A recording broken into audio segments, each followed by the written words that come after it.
Good morning, everyone. Please take a seat.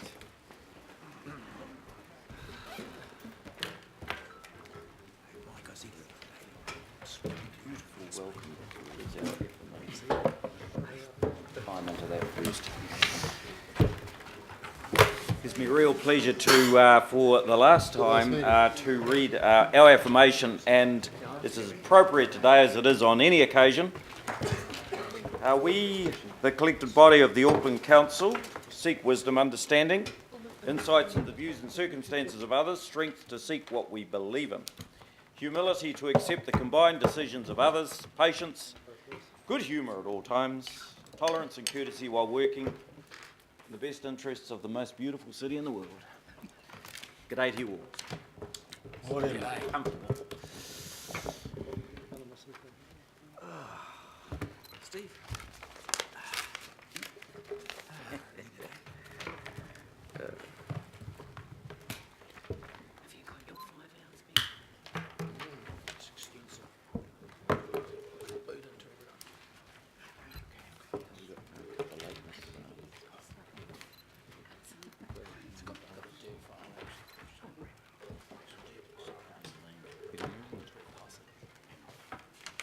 Okay, so she's busy days for the last meeting of this, the second term of the Auckland Council governing body.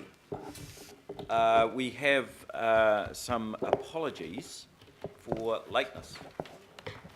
Deputy Mayor Penny, Councillor Ross, Councillor Linda and Councillor John Watson. I'll move that. Seconder, Councillor Sir John Walker. All those in favour say aye. Aye. Right. Against? Passed unanimously. They'll be pleased to hear that. Declarations of interest. There's none today. That's comforting. Let's move to confirmation of the minutes. I confirm the ordinary minutes of its meeting held on Thursday the 25th of August 2016 and Wednesday the 14th of September 2016, including the confidential second as a true and correct record. Seconder, Councillor Cal. All those in favour say aye. Aye. Against? Passed. Thank you. Moving on next. Acknowledgements and achievements. Councillors and members of the public and media, we have two acknowledgements today on the passing of two great Aucklanders. So as I have done, I will first of all read out our acknowledgement and then I'll ask all to stand as a sign of respect. Firstly, Sir Graham Douglas. Condolences from all over the world poured into Auckland with the sad passing of Sir Graham, aged 87. He founded Henderson-based Douglas Pharmaceuticals in the late 1970s, and while he stepped down from day-to-day running of the business in 2014, he was a regular at the offices and many West Auckland functions and events. A huge benefactor to the West, to Auckland and New Zealand really, in a variety of ways. Graham supported every single thing he could and wrote many cheques, including one for Douglas Track and Field at the Trust Stadium just over the road from the company. He's got an interesting story. His life began at a small Te Atatū pharmacy where Graham, as the chemist, created a cough syrup. By the late 1970s, the operation was making $2 billion annually, and Graham stopped the shop to focus on his pharmaceutical manufacturing business. Today, Douglas Pharmaceuticals manufactures about 30 products sold in 35 countries, and revenue is about $140 million a year. Amazing story, this. He received his knighthood in 2010 for services to philanthropy and athletics, and received a gold medal from the Pharmaceutical Society the same year. He was appointed a member of the New Zealand Order of Merit for services to New Zealand pharmaceutical industry in 1988. A patron of West Auckland Hospice, Graham was awarded a Lifetime Achievement Award just last month by Sir Bob Harvey on behalf of the Auckland Council. When Graham retired as managing director of his company, his son Jeff took the helm, and Graham went on to establish Douglas Nutrition, a specialist nutritional supplements company also based in Henderson, However, he continued to hold a seat on the company's board. He was fiercely loyal to his company, his staff, and of nearly 500, and of course his friends. Graham and his wife, Dame Nairi, were involved in many causes as large, important benefactors to the West. They donated $3 million to Starship Children's Hospital. Its single largest personal donation in 2010 helped to pay for a new medical scanner in that hospital. A much-loved son of the West, Graham is survived by Nairi and his sons Jeff and Robert. He'll be sorely missed by them and many, many others. Secondly, I'd like to acknowledge the passing of John Waller.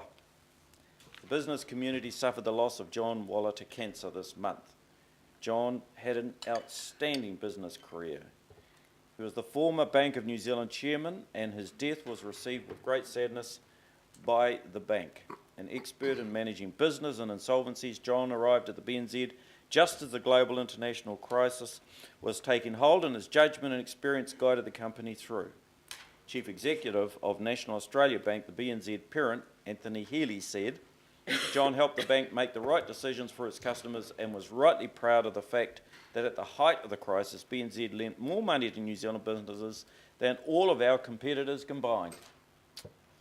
John retired as chairman from the BNZ and the board of NAB in August last year to spend more time with his family and to pursue other interests. He'd been a member of the board since early 2008 and became its chair later that year. He was replaced by our former CEO, Doug Mackay. He also stepped down as independent director of Fonterra. He chaired the Eden Park Trust Board during the 2011 Rugby World Cup and was instrumental in helping New Zealand secure the event's hosting rights. Awarded the New Zealand Order of Merit last year for services to business and the community, John was characterised by the exercise of a brilliant mind, achievement and influence, often during the most challenging of times. It was a privilege to work alongside him, and his legacy at BNZ will be well-governed, high-performing bank recognising its innovation, culture and customer focus. John obviously will be sorely missed by his family, friends, colleagues and the broader community. Councillors and members of the public and the media, would you please now stand for and in honour of these two great men.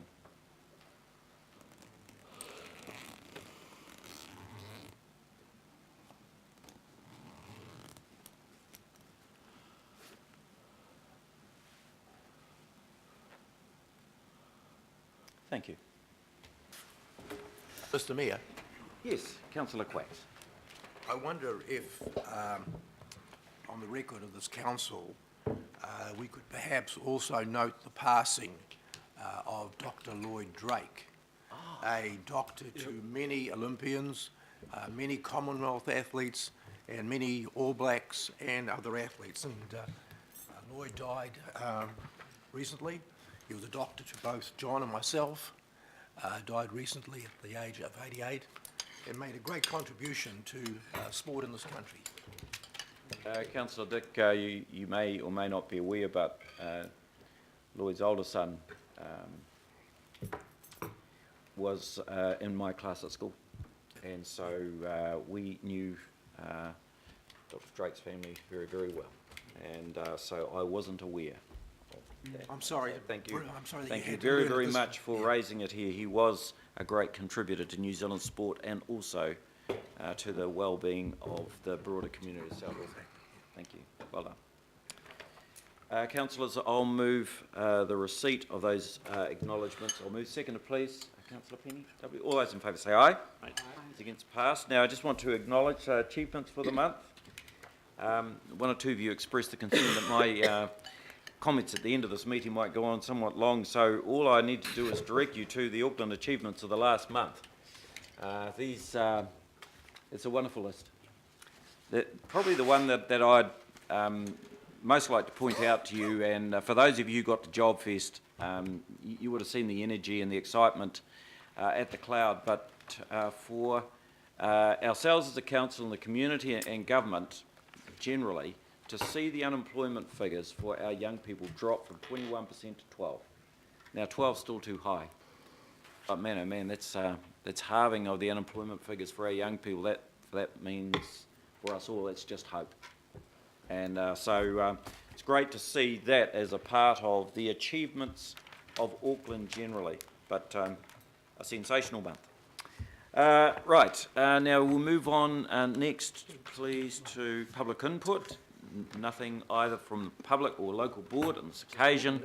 Extraordinary business, no. Notice of motion, no. And we'll move on to item 11. We have here our Auditor General, Lynn Provost. Lynn, would you please like to come forward? This will be the last occasion that Lynn will be addressing us. So we are really honoured, Lynn, to have you present here. Today you have been a steadying hand and a regular presence for us during the formative years of this Auckland Council. And I know I share the sentiments of this chamber, of the council, of its staff, particularly its SFO. We have totally appreciated your wisdom and guidance and fairness. So it's wonderful to have you here on the last occasion of the second term of the Auckland Council to reflect and give us your briefing. Kia ora, Lynn. Kia ora, and thank you very much for those words. We have just completed the financial audit of the council for the year ended 30 June 2016, and once you have adopted your annual report and summary, it is my intention to issue an unmodified opinion. That's good, by the way, on the accounts of the Auckland Council. I'd like to compliment the people that put those accounts together. In my 6 years, I have seen them get better and better. So our appreciation for the hard work that goes into preparing what is a substantive accountability document. I thought I'd just share with you the things that we have considered, particularly in this audit. There have been a number of them, of course. The first one is the new core system. The first stage has now gone live, and it was important that we made sure that the capitalisation of what was going to be a future asset and that which is work in progress were correctly classified. We have done that. We looked at the derivatives, which are one of your funding mechanisms, and there is a $661 million unrealised loss at the end of June. Pretty much across the board after Brexit, the markets dropped and there have been unrealised losses in a number of entities. Can I stress that word, unrealised? On the other side of the ledger, the asset valuations, you all know what's happening to land and buildings in Auckland, so not surprisingly the valuations increased significantly, up 16 to 19%. Weather tightness provisions have moved over time, and now the major issue is multi-unit claims, which has caused an increase in your provision there.